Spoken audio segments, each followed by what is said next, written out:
السلام علیکم ورحمۃ اللہ وبرکاتہ. کیا حال ہے سب کا؟ نحمده ونصلی علی رسولہ الکریم. اما بعد فاعوذ باللہ من الشیطان الرجیم. بسم اللہ الرحمن الرحیم. رب اشرح لی صدری ویسر لی امری واحلل عقدۃ من لسانی یفقہوا قولی. الحمد للہ الذی بیدہ ملکوت کل شیء وہو یجیر ولا یجار علیہ لہ الحمد کلہ والیہ یرجع الامر کلہ لا ملجأ ولا منجا منہ الا الیہ لا حول ولا قوۃ الا بہ. تمام تعریف اللہ کے لیے ہے. اس کے ہاتھ میں ہر چیز کی بادشاہت ہے اور وہ پناہ دیتا ہے اور اس کے خلاف کوئی کسی کو پناہ نہیں دے سکتا. اسی کے لیے ہر قسم کی حمد ہے اور تمام معاملات اسی کی طرف لوٹتے ہیں. اللہ سے پناہ کی کوئی جگہ نہیں اور کوئی نجات نہیں مگر اسی کی بارگاہ میں. اس کے سوا کسی کے پاس زور اور طاقت نہیں. قرآن کی مجلسوں میں، ذکر کی مجلسوں میں فرشتے حاضر ہوتے ہیں. صحیح مسلم کی ایک روایت میں آتا ہے، ابو ہریرہ رضی اللہ عنہ روایت کرتے ہیں کہ نبی صلی اللہ علیہ وسلم نے فرمایا، بے شک اللہ تبارک و تعالی کے کچھ زائد فرشتے ایسے بھی ہیں جو گھومتے پھرتے رہتے ہیں. یعنی ان کا کام کیا ہے؟ صرف ادھر ادھر گھومنا پھرنا، جائزہ لینا اور ذکر کی مجلسوں کو تلاش کرتے ہیں. پھر جب وہ ایسی مجلس پا لیتے ہیں جس میں ذکر ہو تو وہ ان کے ساتھ بیٹھ جاتے ہیں اور ایک دوسرے کو اپنے پروں سے ڈھانپ لیتے ہیں، یہاں تک کہ ان سے لے کر آسمان دنیا کے درمیان کا خلا بھر جاتا ہے. اتنے فرشتے وہاں جمع ہو جاتے ہیں. پھر جب وہ متفرق ہو جاتے ہیں، یعنی مجلس برخاست ہوتی ہے تو وہ بھی چلے جاتے ہیں اور اوپر آسمان کی طرف چڑھتے ہیں. تو اللہ عز و جل ان سے پوچھتا ہے، حالانکہ وہ خود بخوبی جانتا ہے کہ تم کہاں سے آئے ہو. تو وہ عرض کرتے ہیں کہ ہم زمین میں تیرے بندوں کے پاس سے آئے ہیں جو تیری تسبیح کرتے ہیں، تیری تکبیر بیان کرتے ہیں، تیری تحلیل اور تیری تعریف کرتے ہیں اور تجھ سے سوال کرنے میں مشغول ہیں. اللہ تعالیٰ فرماتا ہے، وہ مجھ سے کیا سوال کر رہے تھے؟ وہ عرض کرتے ہیں، وہ تجھ سے تیری جنت کا سوال کر رہے تھے. ایسا ہوتا ہے نا کہ جب قرآن مجید پڑھتے ہوئے ہم جنت کا ذکر پڑھتے ہیں تو مسنون کیا ہے؟ ہمیں کیا کرنا چاہیے؟ جنت کی دعا مانگنی چاہیے. اور اگر جہنم کا ذکر آئے تو جہنم سے پناہ مانگنی چاہیے. اللہ تعالیٰ فرماتا ہے، کیا انہوں نے میری جنت کو دیکھا ہے؟ یعنی وہ جنت مانگ رہے، کیا جنت دیکھی ہے؟ وہ عرض کرتے، نہیں اے میرے رب.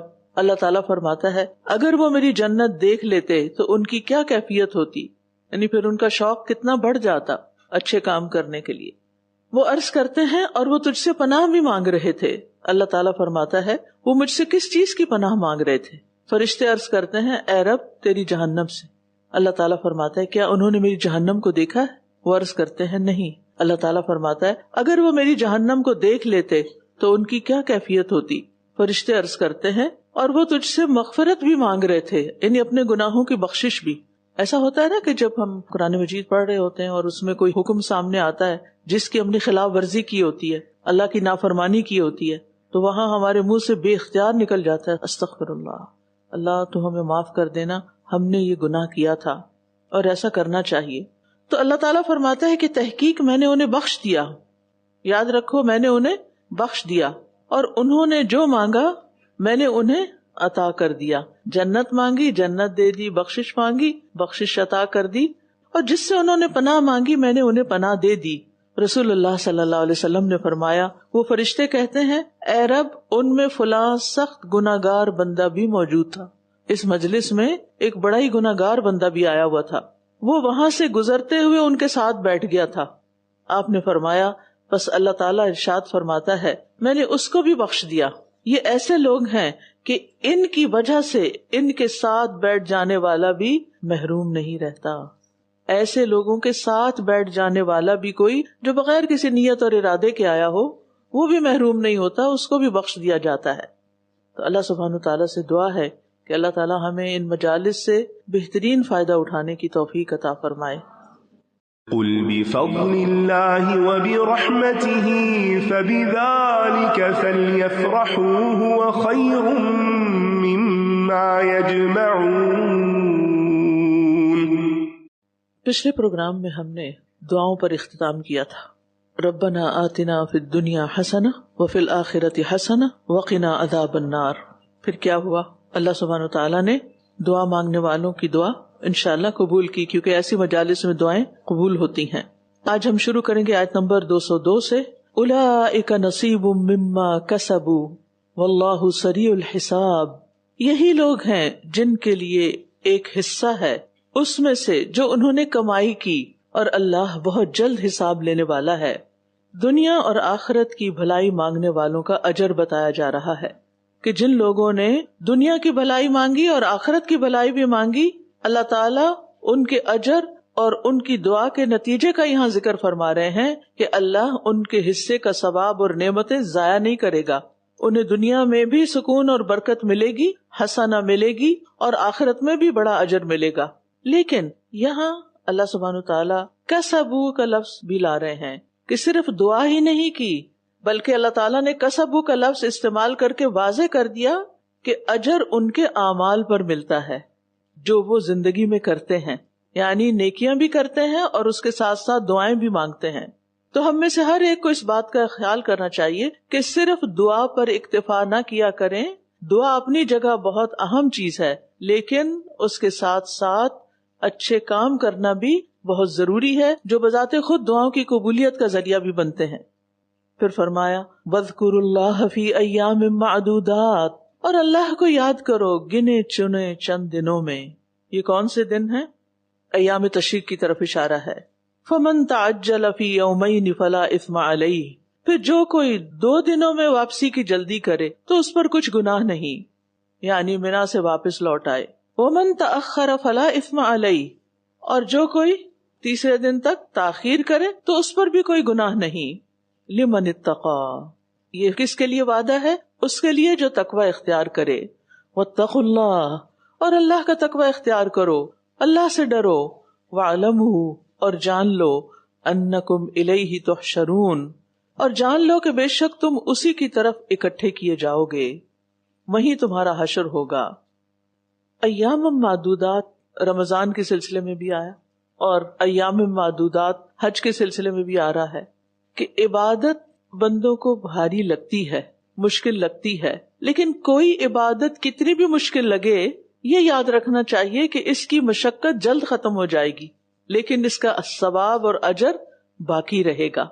اور پھر دوسری اہم بات جو یہاں سیکھنے کی اس آیت میں وہ یہ کہ اصل چیز دنوں کی گنتی نہیں کہ کتنے دن تم وہاں رہے اور کتنے دن نہیں۔ جب حج سے واپس آؤ تو تم ایک دوسرے سے پوچھو کہ اچھا تم مینا میں 2 دن ٹھہرے تھے یا 3 دن ٹھہرے تھے؟ اچھا میں تو 3 دن ٹھہرا تھا تو میں تم سے زیادہ نیک ہو گیا، اپنے دل میں سوچتا انسان۔ نہیں، اصل چیز دنوں کی گنتی نہیں، چاہے تم 2 دن رکو یا 3 دن رکو، اگر تمہارے اندر اللہ کا خوف اور نیت کی صفائی نہیں تو صرف وہاں زیادہ رکنا فائدہ نہ دے گا، وہاں رکنا کافی نہیں ہوگا۔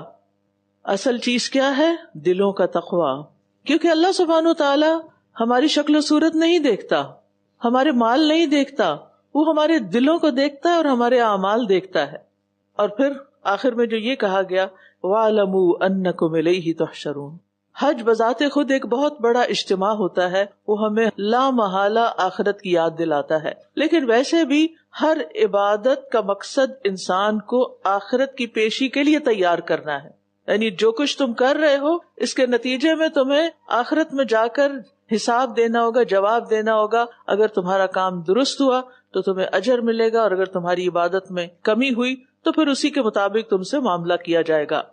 پھر فرمایا وَمِنَ النَّاسِ، اور لوگوں میں سے کوئی وہ بھی ہے مَن يُعْجِبُكَ قَوْلُهُ فِي الْحَيَاةِ الدُّنْيَا، جس کی باتیں دنیا کی زندگی میں آپ کو بہت بھلی لگتی ہیں، یعنی آپ اس کو سننا بہت پسند کرتے ہیں۔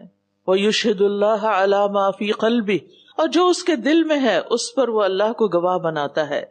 وَهُوَ أَلَدُّ الْخِصَامِ، حالانکہ وہ شدید جھگڑالو ہے کج بحثی کرنے میں، یعنی حقیقت میں وہ ایک بہت جھگڑالو انسان ہے، بحث مباحثے کرنے والا ہے۔ یہاں ایک خاص قسم کے انسانی کردار کی بات ہو رہی ہے۔ یہ انسان وہ ہے جو اپنی باتوں سے دوسروں کا دل لبھاتا ہے، لیکن اس کا دل شر سے اور دشمنی سے اور نفرت سے بھرا ہوا ہوتا ہے، یعنی 2 چہروں والا انسان، اندر سے کچھ باہر سے کچھ۔ اندر اس کے نفرت اور باہر وہ لوگوں سے ایسی باتیں کرتا ہے کہ جیسے اس سے بڑا کوئی خیر خواہ نہ ہو، یعنی یہ شخص چکنی چپڑی باتیں کرنے کا ماہر ہوتا ہے. جب بولتا ہے تو ایسے لگتا ہے کہ اس سے زیادہ انسانیت کا خیر خواہ کوئی ہے ہی نہیں. اس کی گفتگو اتنی دلکش ہوتی ہے کہ سننے والا دھوکا کھا جائے. اور اپنی باتوں پر اعتبار دلانے کے لیے وہ بار بار اللہ کا نام بھی لیتا ہے, قسمیں بھی کھاتا ہے. مثلاً کیا کہتا ہے, اللہ جانتا ہے کہ میرے دل میں تمہاری کتنی محبت ہے, حالانکہ کوئی محبت نہیں, لیکن اللہ کو گواہ بنا کے دھوکا دے رہا ہے سامنے والے شخص کو. اور اسی طرح دین کا نام استعمال کر کے فائدے اٹھاتا ہے, لیکن دین سے اس کی کوئی دلچسپی حقیقت میں نہیں ہوتی, اندر نہیں ہوتی. اب آپ دیکھیے, ایسی باتیں لوگوں کو تو خوش کر سکتی ہیں, لیکن اندر کا حال تو ہر وقت اللہ تعالیٰ دیکھ رہا ہے نا. یہ کون لوگ ہوتے ہیں؟ یہ کمزور کردار والے لوگ ہوتے ہیں جو لوگوں کو اپنا گرویدہ بنانے کے لیے بس باتوں کا سہارا لیتے ہیں, اس میں مہارت حاصل کرتے ہیں. یہ گفتار کے غازی ہوتے ہیں اور اپنے عمل کی کمزوریوں پر اپنی باتوں سے پردہ ڈالے رکھتے ہیں, اور دوسرے کی نیک نیتی سے فائدہ اٹھا کر اسے اپنے بارے میں مطمئن کرتے رہتے ہیں, قسمیں کھا کر. تو ایسا انسان اخلاق سے گری ہوئی حرکت کرتا ہے. یہ ایک منفی کردار ہوتا ہے, یہ فریب کار ہوتا ہے. اس کے دل و دماغ میں ہر وقت شر اور فساد ہوتا ہے. اس کا حال کیا ہے دوسری طرف, کہ اپنے فائدے کے لیے چھوٹی چھوٹی باتوں پر جھگڑا شروع کر دیتا ہے اور رشتے ناطے توڑنے کی بھی کوئی پرواہ نہیں کرتا. تو یہ جو جھگڑالو انسان ہوتا ہے, یہ کسی بھی معاشرے کے لیے ایک مصیبت ہوتا ہے, کسی خاندان کے لیے اور گھر کے لیے. ایسے شخص سے بھلائی کی کوئی توقع نہیں کی جا سکتی. یاد رکھیے, بحث مباحثہ کرنا اور جھگڑنا مومن کے اخلاق میں سے نہیں. مومن جھگڑالو نہیں ہوتا, مومن بحث مباحثہ نہیں کرتا, اور ایسے جھگڑے کرنے والے اللہ تعالیٰ کو سخت ناپسند ہیں. حضرت عائشہ فرماتی ہیں کہ نبی صلی اللہ علیہ وسلم نے فرمایا, اللہ کو سب سے زیادہ ناپسند وہ شخص ہے جو جھگڑالو ہو, جھگڑے کرتا ہو, بات بات پہ جھگڑا. ابو درداء کہتے ہیں, جس شخص کا بولنا زیادہ ہو گیا اس کا جھوٹ بھی زیادہ ہو گیا, اور جس شخص کا قسم کھانا زیادہ ہو گیا اس کے گناہ بھی زیادہ ہو گئے, اور جس شخص کا جھگڑا کرنا زیادہ ہو گیا اس کا دین سلامت نہیں رہا. تو زیادہ جھگڑنا دین کی سلامتی کے لیے نقصان دہ ہے. پھر اس کے عمل کے بارے میں اللہ تعالیٰ فرماتے ہیں, وَإِذَا تَوَلَّى, اور جب وہ یہ باتیں کر کے اور اپنے حق کے لیے جھگڑے کر کے پلٹ کے جاتا ہے, سعى فِي الْأَرْضِ لِيُفْسِدَ فِيهَا, تو وہ زمین میں فساد پھیلانے کی کوشش کرتا ہے. وَيُهْلِكُ الْحَرْثَ وَالنَّسْلَ, اور کھیتی اور نسل کو ہلاک کرنے کے لیے دوڑ دھوپ کرتا ہے. وَاللَّهُ لَا يُحِبُّ الْفَسَادَ, اور اللہ فساد کو پسند نہیں کرتا.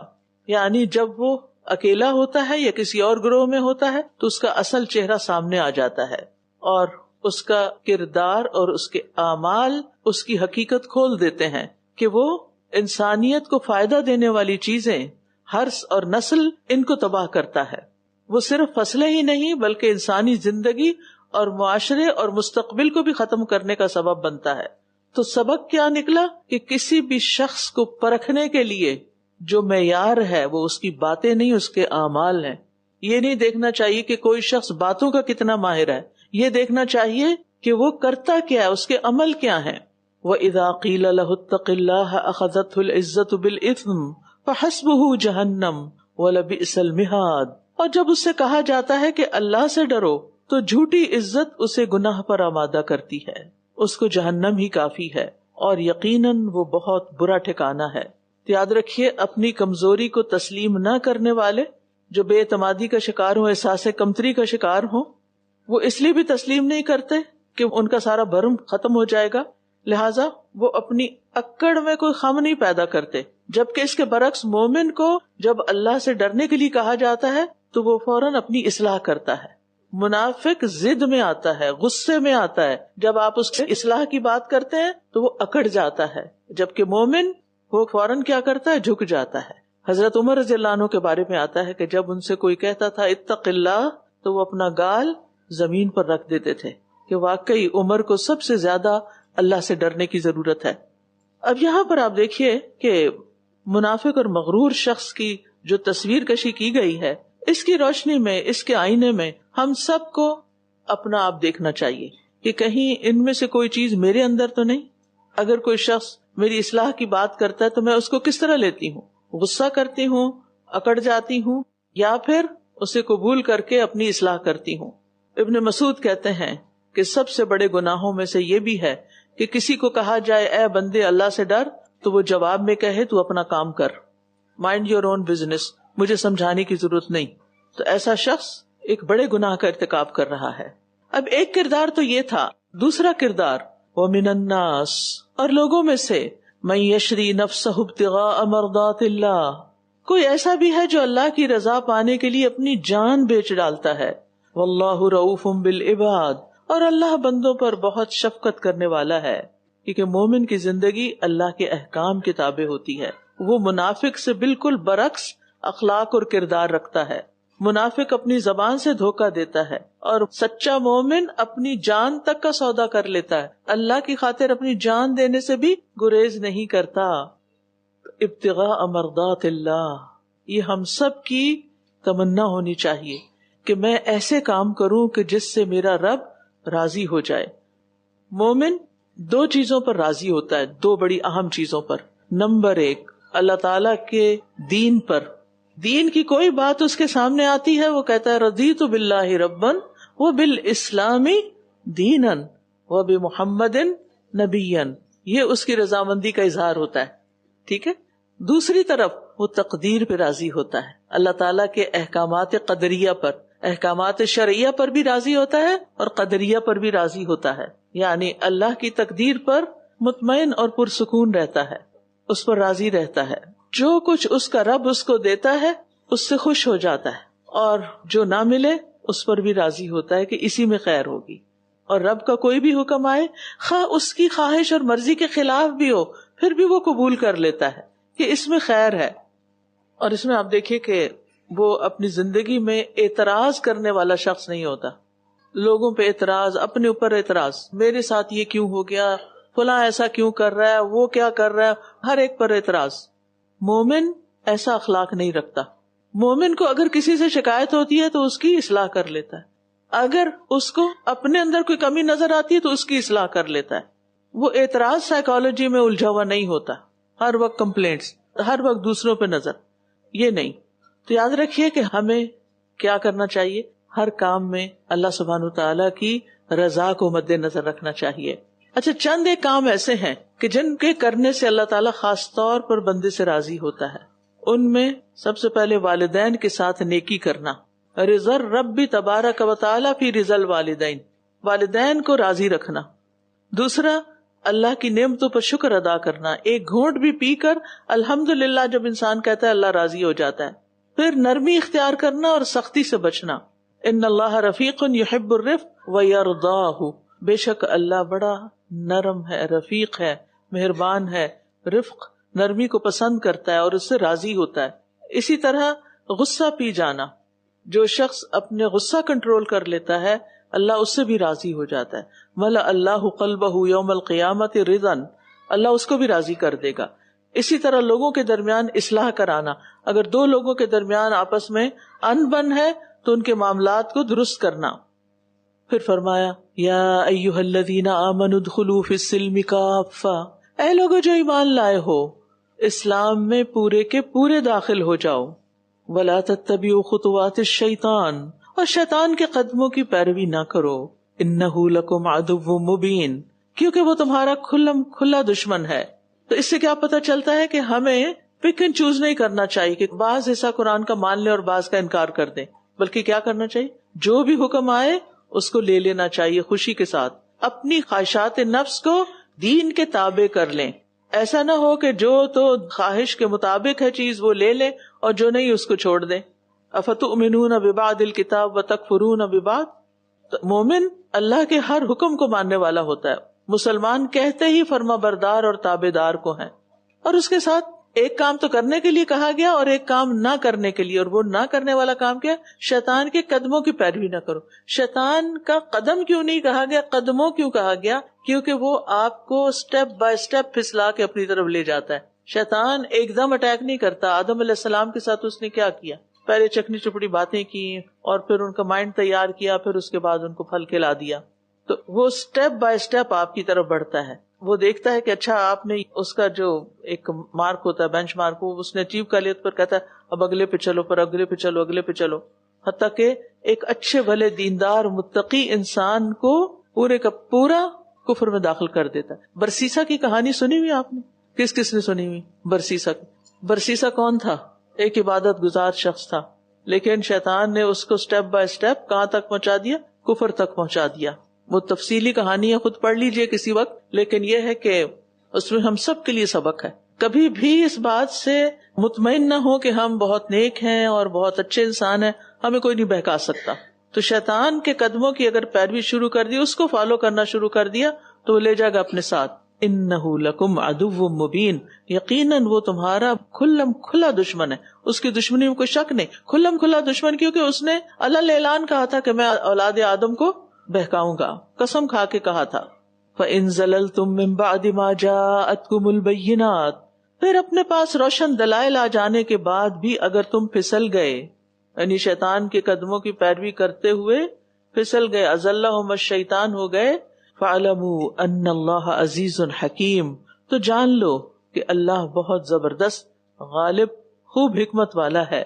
تو جان بوجھ کر نافرمانی کرنے والے کو، شیطان کے قدموں کی پیروی کرنے والے کو اللہ کی پکڑ سے ڈرنا چاہیے. اور اگر کوئی انسان پے در پے غلطی کرتا چلا جا رہا ہے، باوجود اس کے کہ اس کے پاس علم ہے، اس کو صحیح اور غلط کی پہچان ہے، تو پھر کیا ہوگا؟ تم عزیز حکیم کی پکڑ سے نہیں بچ سکو گے. هل ينظرون الا ان ياتيهم الله في ظلال من الغمام والملائكة وقضي الامر والى الله ترجع الامور. کیا یہ لوگ اس بات کا انتظار کر رہے ہیں کہ اللہ ان پر بادل کے سائبانوں میں آ جائے اور فرشتے بھی آ جائیں اور کام تمام کر دیا جائے اور سب کام اللہ ہی کی طرف لوٹائے جاتے ہیں؟ یہ ایک سوالیہ انداز ہے جس میں سخت ناراضگی اور تنبیہ چھپی ہوئی ہے. مطلب یہ ہے کہ حق کو ماننے کے لیے جتنے دلائل اور نشانیاں درکار تھیں وہ تو سب آ چکی، اب انہیں کس بات کا انتظار ہے کہ جب اصل حقیقت سامنے آ جائے گی پھر یہ مانیں گے؟ تو اس وقت تو ماننے کا کوئی فائدہ نہیں ہوگا. اللہ کو بن دیکھے ایمان لانا اصل امتحان ہے.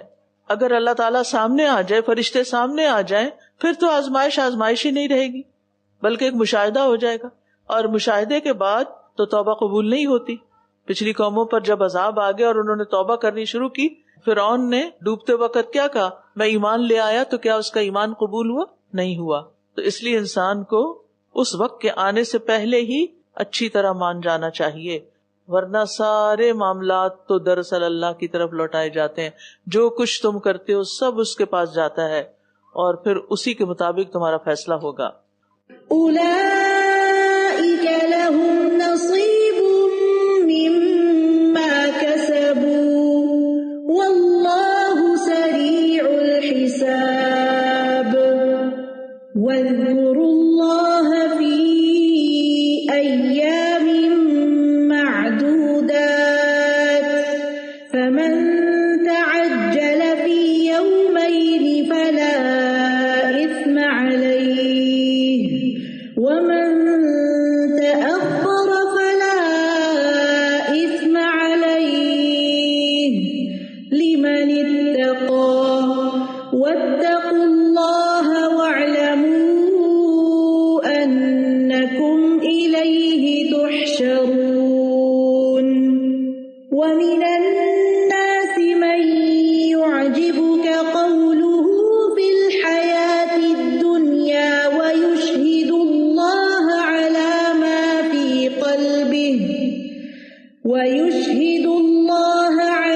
ما في قلبه وهو ألد الخصام وإذا تولى سعى في الأرض ليفسد فيها ويهلك الحرث والنسل والله لا يحب الفساد.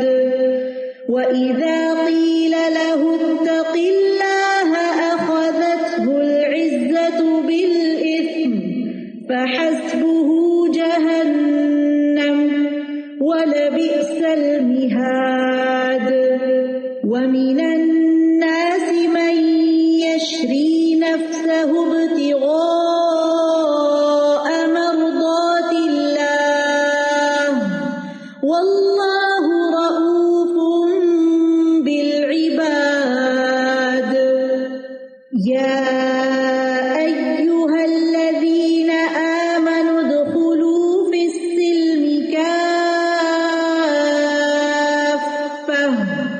ولا تتبعوا خطوات الشيطان إنه لكم عدو مبين فإن زللتم من بعد ما جاءتكم البينات فاعلموا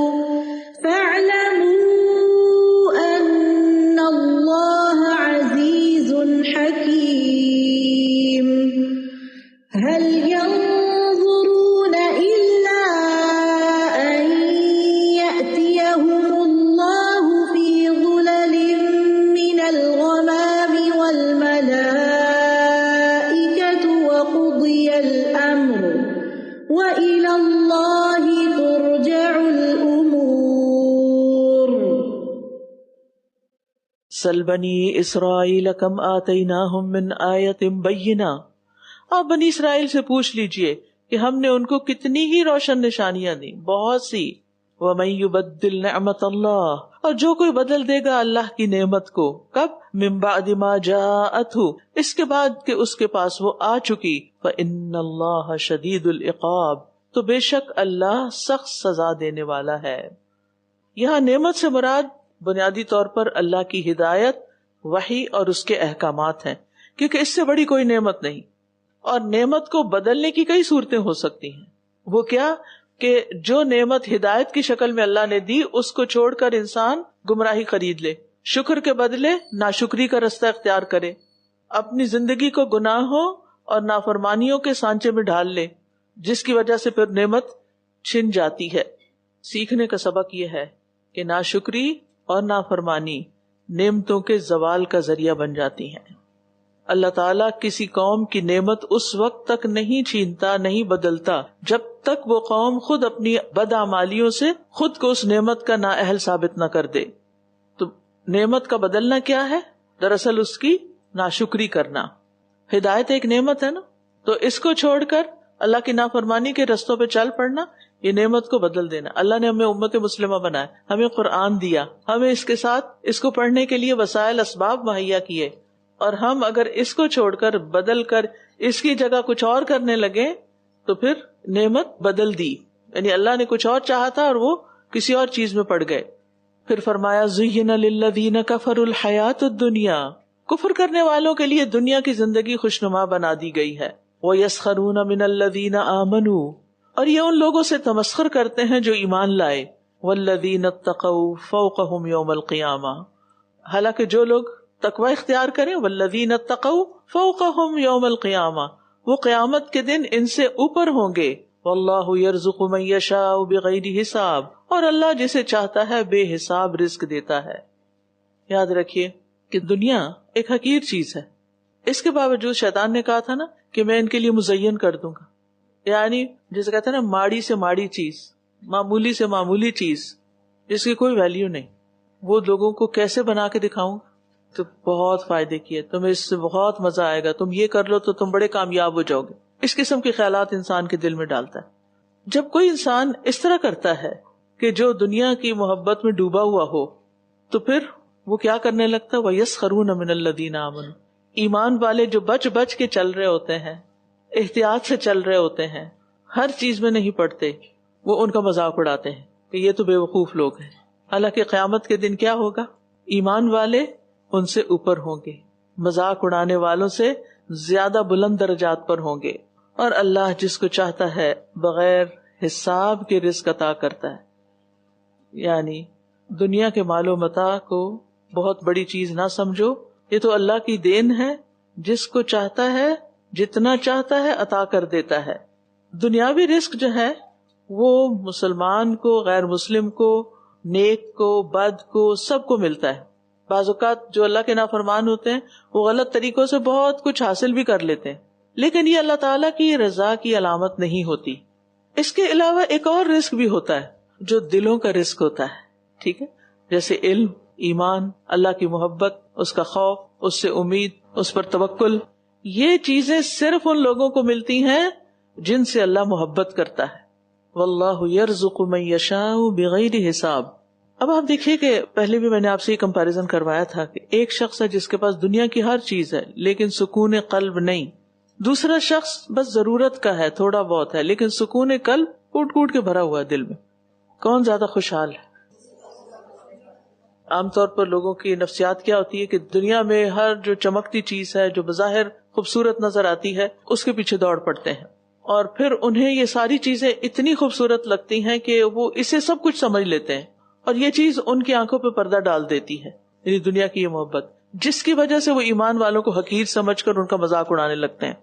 تو اس میں مسلمانوں کے لیے تسلی ہے کہ اگر تمہارے ایمان کی وجہ سے تمہیں دنیا میں کچھ نقصان بھی اٹھانا پڑ رہا ہے تو اس پر پریشان نہ ہو. یہ رزق اللہ کی دین ہے، وہ جسے چاہے دے. اور آپ دیکھیں چند ہی سالوں میں مسلمانوں کا حال بدل گیا اور کس قدر مال غنیمت ان کے پاس آیا کہ مدینہ میں دینے والے سبھی تھے، لینے والا کوئی نہ بچا. کیا دنیا میں کوئی اور سوسائٹی ایسی دیکھی جس میں لینے والا کوئی نہ ہو؟ لیکن یہ منظر دنیا کے اس پلانٹ پر نظر آیا کہ لینے والے نہیں تھے، کیونکہ سب کے پاس بہت تھا، اور اس کے ساتھ ساتھ دلوں کے اندر قناعت بھی تھی، کوئی ہرس نہیں تھی، لالچ نہیں تھی. تو یہ جو دنیا کی ہرس ہوتی ہے نا، دنیا کی لالچ ہوتی ہے، اور جن کے پاس دنیا، ان کی دنیا دیکھ دیکھ کے انسان غمگین ہوتا رہتا ہے کہ ہائے میرے پاس کچھ نہیں، اور احساس کمتری کا شکار ہو جاتا ہے. تو یہ انسان کے لیے سخت نقصان دہ ہے، دنیا کے اعتبار سے بھی اور آخرت کے اعتبار سے بھی. پھر فرمایا کان الناس امۃ واحدہ وبعث اللہ النبیین مبشرین ومنذرین. سب لوگ ابتدا میں ایک ہی امت تھے، پھر وہ اختلاف کرنے لگے تو اللہ نے ان کی طرف خوشخبری دینے والے اور خبردار کرنے والے نبی بھیجے. وانزل معهم الکتاب بالحق، اور ان کے ساتھ حق پر مبنی کتاب نازل کی. لیحکم بین الناس فیما اختلفوا فیہ، تاکہ وہ لوگوں کے درمیان ان امور میں فیصلہ کرے جن میں انہوں نے اختلاف کیا. وما اختلف فیہ الا الذین اوتوہ من بعد ما جاءتهم البینات بغیا بینہم، اور آپس کی ضد کی وجہ سے اس میں انہی لوگوں نے اختلاف کیا جن کو کتاب دی گئی تھی. من بعد ما جاءتهم البینات، اس کے بعد کہ ان کے پاس روشن دلائل آ چکے تھے. کیوں اس طرح کیا؟ بغیا بینہم، آپس کی ضد کی وجہ سے حق کو قبول نہیں کیا. فہد اللہ الذین آمنوا لما اختلفوا فیہ من الحق بإذنہ واللہ یہدی من یشاء الی صراط مستقیم. تو اللہ نے ایمان والوں کو اپنے اذن سے حق میں سے اس بات کی ہدایت دی جس میں انہوں نے اختلاف کیا تھا، اور اللہ جسے چاہتا ہے سیدھے رستے کی طرف ہدایت دیتا ہے. آدم علیہ السلام سے لے کر نوح علیہ السلام تک تقریباً 10 صدیاں بنتی ہیں، اور ان میں تمام انسان توحید پر تھے، سچے دین پر تھے اور متفق تھے. اس کے بعد ان کے اندر شرک اور اختلافات پیدا ہوئے تو اللہ تعالیٰ نے کتاب اور انبیاء بھیجے. کتاب کا اصل مقصد کیا ہے کہ انسانوں کے اندر پیدا شدہ اختلافات کو ختم کرنا اور حق پر سب کو جمع کرنا. لیکن لوگ جانتے بوجھتے اپنی انا کی وجہ سے مختلف فرقوں میں بٹ گئے. اور آج بھی آپ دیکھیں کہ امت مسلمہ کے خسارے اور تباہی کی وجہ کیا ہے؟ بے یار و مددگار چھوڑے جانے کی وجہ ہے. تو چوزن پیپل مسلمان ہیں، لیکن مسلمانوں نے بھی اب اپنی کتاب اور دین میں اختلافات پیدا کر کے خواہشات کے پیچھے بھاگے، تعصبات کے پیچھے بھاگے، جس کے نتیجے میں ایک افراتفری کی کیفیت ہے. خود مسلمان ہی مسلمانوں کو برا بھلا کہہ رہے ہیں، آپس میں ہی لڑائیاں لڑ رہے ہیں. پھر فرمایا ام حسبتم ان تدخلوا الجنہ، کیا تم نے یہ سمجھ رکھا ہے کہ تم یوں ہی جنت میں داخل ہو جاؤ گے؟ وَلَمَّا يَأْتِكُمْ مَثَلُ الَّذِينَ خَلَوْا مِن قَبْلِكُمْ، حالانکہ تمہارے پاس ان لوگوں کی مثال نہیں آئی جو تم سے پہلے گزر چکے. کیسے تھے وہ پہلے لوگ؟ مَسَّتْهُمُ الْبَأْسَاءُ، انہیں سختیاں پہنچی، وَالضَّرَّاءُ اور مصیبتیں، وَزُلْزِلُوا اور وہ ہلا مارے گئے، حَتَّى يَقُولَ الرَّسُولُ یہاں تک کہ رسول کہنے لگے، وَالَّذِينَ آمَنُوا مَعَهُ اور وہ جو ان کے ساتھ ایمان لائے تھے، مَتَى نَصْرُ اللَّهِ کب آئے گی اللہ کی مدد؟ الا ان نصر اللہ قریب، خبردار بے شک اللہ کی مدد قریب ہے. تو یہاں جو اہم بات کہی گئی وہ یہ کہ ام حسبتم ان تدخلوا الجنہ، کیا تم سمجھتے ہو کہ آزمائشوں کے بغیر، تکلیف کاٹے بغیر یوں ہی بس سیدھے سیدھے جنت میں داخل ہو جاؤ گے؟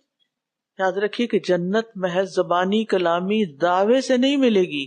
صرف نام کے مسلمان بن جانا کافی نہیں، بلکہ یہ دنیا ایک امتحان کی جگہ ہے اور اس میں ایمان والوں کو آزمایا جائے گا تاکہ سچے اور جھوٹے کا فرق واضح ہو جائے. تو ہو سکتا ہے تمہاری نیکیوں کا پلڑا بھاری نہ ہو اور تمہارا دین درست نہ ہو جب تک کہ تم بأسا اور ضراء سے نہ گزرو.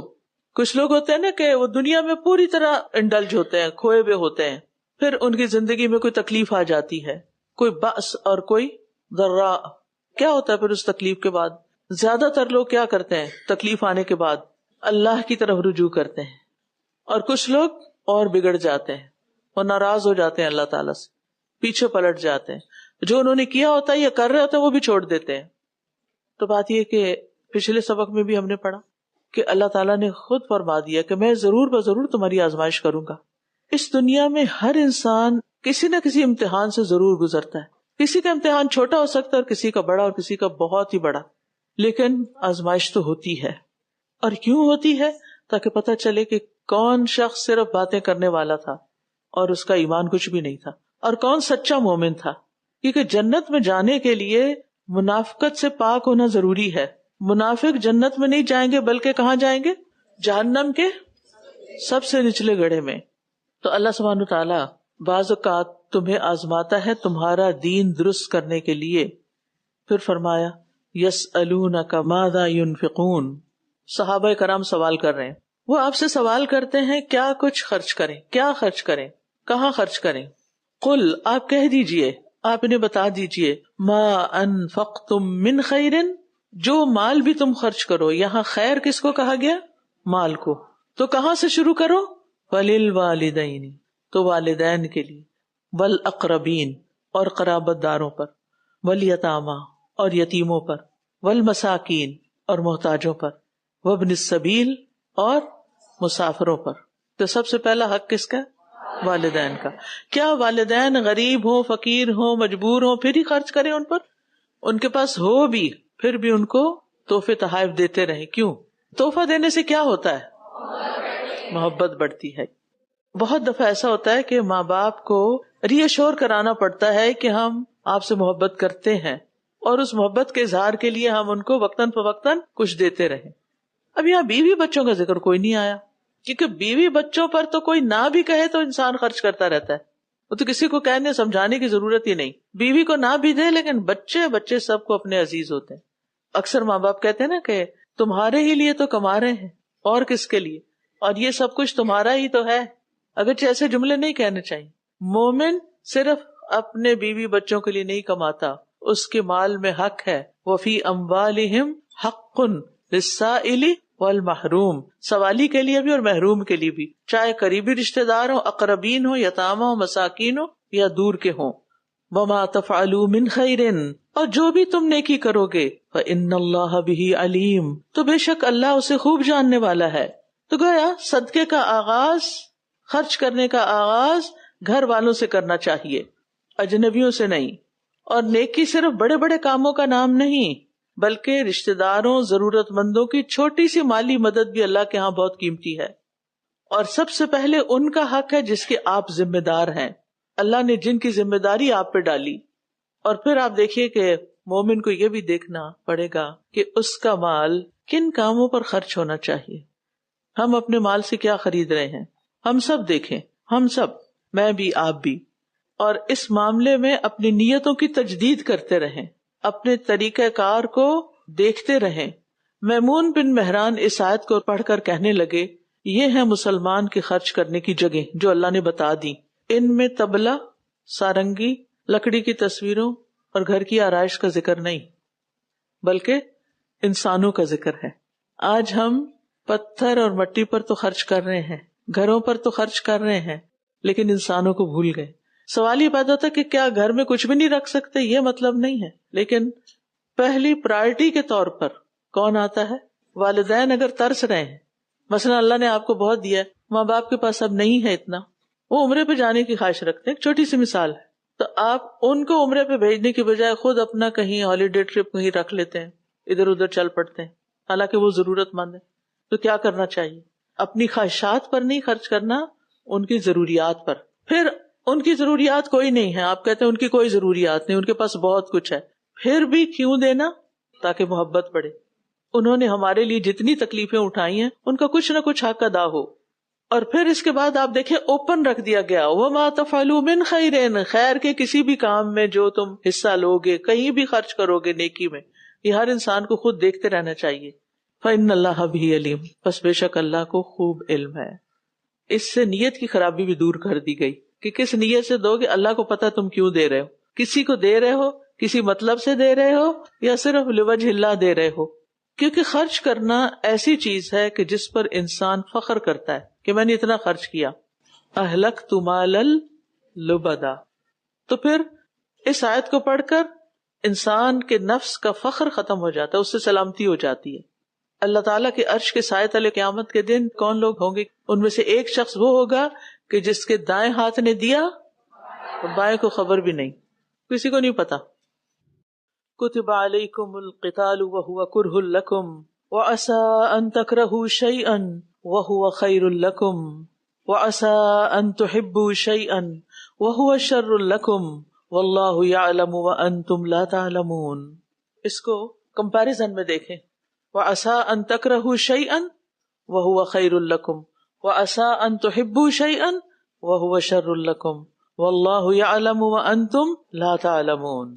انسان کو ہمیشہ یاد رکھنا چاہیے کہ اللہ تعالیٰ کا کوئی حکم کتنا بھی مشکل کیوں نہ ہو اور ہمیں اس کے ماننے میں بہت تردد بھی ہو، لیکن اپنے آپ کو راضی کرنا چاہیے اس پر کہ میری بھلائی اسی میں ہے، کیونکہ اللہ کے ہر فیصلے میں، ہر حکم میں بھلائی ہے، چاہے بظاہر اس میں کوئی تکلیف ہی کیوں نہ نظر آ رہی ہو. بعض اوقات ایسا ہوتا ہے نا کہ کوئی بیماری آ جاتی، فلو ہو گیا مثلاً آپ کو، یا کوئی کام مشکل نظر آ رہا ہے تو اس کو دیکھ کے پریشان ہو جاتے ہیں، لیکن ہمیں نہیں پتا کہ اس کے پیچھے اللہ نے کیسی کیسی خیر ہمارے لیے رکھی ہوئی ہے. جب تک لوگوں کو نہیں پتا تھا چھینک کا کیا فائدہ ہے تو چھینکنے کو صرف ایک بری چیز ہی سمجھا جاتا تھا، لیکن اب کہتے ہیں کہ چھینکنا جو ہے وہ دل کی صحت کے لیے بڑا اچھا ہے. اور جب چھینکتا انسان اور پھر اس کے بعد الحمدللہ کہتا ہے، تو آپ دیکھیے چھینک میں تکلیف ہوئی اور آپ کیا کہہ رہے ہیں؟ الحمدللہ. یعنی بظاہر ایک ناپسندیدہ چیز ہوئی لیکن آپ کو دین نے سکھا دیا الحمدللہ، تو اس الحمدللہ میں خیر ہے. تو یہ آیت جو ہے یہ ہمیں رضا بالقضاء، اللہ کے فیصلوں پر راضی ہونے کا سبق دیتی ہے کہ جب بھی کوئی ناپسندیدہ صورتحال پیش آئے تو یہ سوچ کر صبر کر لیں کہ شاید اس میں میرے لیے کوئی خیر چھپی ہوئی ہے جو مجھے ابھی نظر نہیں آ رہی. اور بعض اوقات تکلیف اور مصیبت انسان کو اللہ کی طرف راغب کر دیتی ہے. انسان اللہ تعالیٰ سے اتنی دعائیں کرتا ہے جو خوشحالی میں کبھی نہ کرتا. وہ نعمت جو انسان کو اللہ سے غافل کر دے، کیا وہ انسان کے حق میں بہتر ہے؟ عسیٰ ان تحبوا شیئا، کسی نعمت پہ تم بڑے خوش ہو رہے ہو کہ مجھے یہ مل گئی، اور پھر اس کے بعد اسی نعمت نے تمہیں اللہ سے دور کر دیا، تو کیا وہ واقعی نعمت تھی؟ نہیں. تو یہ بھی یاد رکھیے کہ بہت سی وہ چیزیں جو ہمیں پسند ہوتی ہیں ان میں ہمارے لیے شر چھپا ہوا ہوتا ہے. اس لیے انسان کو نعمتوں کا استعمال بھی بہت احتیاط کے ساتھ کرنا چاہیے، اور بعض ایسی چیزیں جو ناپسند ہوتی ہیں ان میں ہمارے لیے خیر چھپی ہوئی ہوتی ہے. اگر دنیا میں وہ خیر نظر نہ بھی آئے تو یاد رکھیے مشکلات پر صبر جنت میں عظیم درجات کا باعث ہوگا. نبی صلی اللہ علیہ وسلم نے فرمایا، مجھے تو مومن پر تعجب ہوتا ہے کہ اللہ اس کے لیے جو فیصلہ بھی فرماتا ہے وہ اس کے حق میں بہتر ہی ہوتا ہے. سل بنی اسرائیل کم آتیناہم من آیت بینہ ومن یبدل نعمت اللہ من بعد ما جاءته فإن اللہ شدید العقاب. زین للذین کفروا الحیاة الدنیا ویسخرون من الذین آمنوا والذین اتقوا فوقهم یوم القیامہ واللہ یرزق من یشاء بغیر حساب.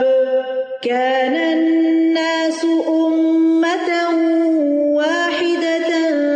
فبعث اللہ النبیین مبشرین ومنذرین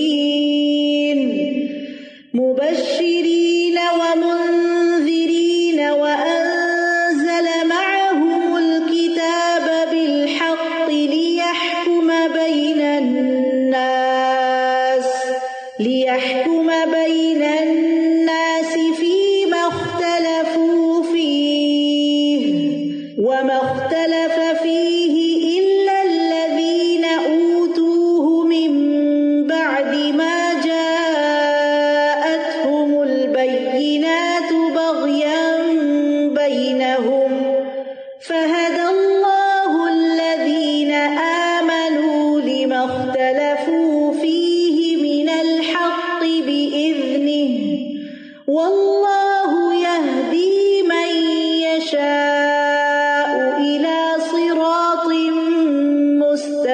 مستقيم أم حسبتم أن تدخلوا الجنة ولما يأتكم مثل الذين خلوا من قبلكم مستهم البأساء والضراء وزلزلوا حتى يقول الرسول والذين